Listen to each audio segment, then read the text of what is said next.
ನಿಮ್ಮ ಹಳೆಯ ಚಿನ್ನದ ಒಡವೆನ ಅಧಿಕ ಬೆಲೆಗೆ ಮಾರಬೇಕೆ? ಆಟಿಕಾಗೆ ಕಾಲ್ ಮಾಡಿ 8880 ಅಟ್ಟಿಕಾ ಗೋಲ್ಡ್ ಕಂಪನಿ. ಇಂದು ಸಿಜೆಪಿ ಜೊತೆ ಮಾತುಕತೆ ನಡೆಸುತ್ತಾ ಸರ್ಕಾರ ಮಧ್ಯಾಹ್ನ 12:30ಕ್ಕೆ ಸರ್ಕಾರದ ಜೊತೆ ಸಿಜೆಪಿ ಮಾತುಕತೆ ನಡೆಸಬಹುದು ಅನ್ನುವಂತ ಸಾಧ್ಯತೆಗಳು.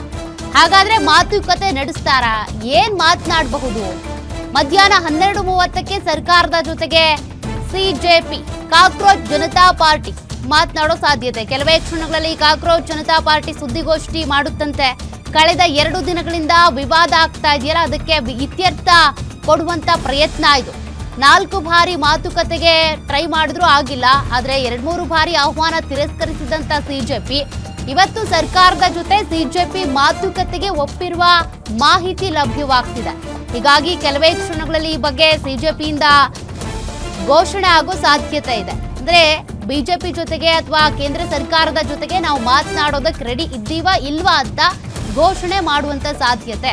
ನೋಡೋಣ ಇವತ್ತು ಕಾಕ್ರೋಚ್ ಜನತಾ ಪಾರ್ಟಿ ಸುದ್ದಿಗೋಷ್ಠಿಯ ಸಂದರ್ಭದಲ್ಲಿ ಏನ್ ಹೇಳಬಹುದು ಅಂತ.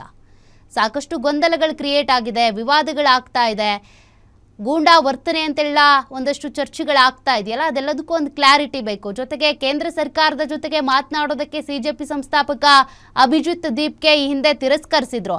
ಇವತ್ತು ಮಾತನಾಡುವಂತ ಸಾಧ್ಯತೆ ಇದೆ. ಕೆಲವೇ ಕ್ಷಣಗಳಲ್ಲಿ ಸಿಜೆಪಿ ಕಡೆಯಿಂದ ಸುದ್ದಿಗೋಷ್ಠಿ ಕೂಡ ನಡೆಸಲಾಗುತ್ತಂತೆ. ಆ ಸಂದರ್ಭದಲ್ಲಿ ಏನ್ ಹೇಳಬಹುದು? ಹಾಗಾದ್ರೆ ಅಭಿಜಿತ್ ದೀಪ್ಗೆ ಮಾತನಾಡಿ ಕೇಂದ್ರ ಸರ್ಕಾರದ ಜೊತೆಗೆ ನಾವು ಮಾತನಾಡ್ತೀವಿ ಅಂತಾರ. ಅಂದ್ರೂ ಅವರದ್ದೇ ಆದ ಕೆಲವೊಂದು ಕಂಡೀಷನ್ಸ್ ಕೂಡ ಇದ್ದೇ ಇರುತ್ತೆ. ಏನಿರಬಹುದು ನೋಡ್ಬೇಕಿದೆ.